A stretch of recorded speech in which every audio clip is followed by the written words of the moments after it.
ഞങ്ങളിവിടെ വെറൈറ്റിക്ക് വേണ്ടി ഫിഷിംഗ് പോയിന്റിൽ മീൻ പിടിക്കാൻ വന്നിരിക്കുകയാണ്.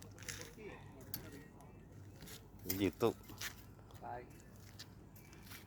ഇന്ന് 500 മീൻ പിടിക്കുമെന്ന് പറഞ്ഞാൽ വന്നേക്കണം. 1/2 കിലോ എങ്കിലും കിട്ടിയാൽ മതിയായിരുന്നു.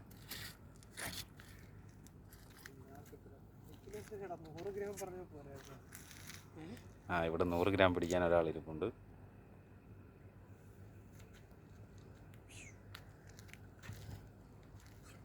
വേറൊരാൾ ഇവിടെ എന്തോ ഒരു വിഷയമുള്ളൂ, ഈ തീറ്റ എങ്ങനെ ഇവിടെ പിടിപ്പിക്കും. പുള്ളി മൊത്തത്തിൽ കൺഫ്യൂഷൻ ആയിട്ടിരിക്കുകയാണ്.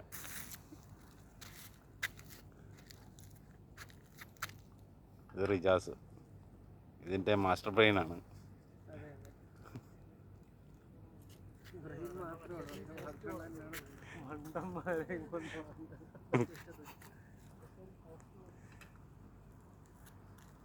ഞാനിവിടെ വെറുതെ വ്യൂസ് കാണാൻ വേണ്ടിയിട്ടാണ്, വെറുതെ ഫോട്ടോയും വീഡിയോ എടുക്കാൻ വേണ്ടി വന്നതാണ്.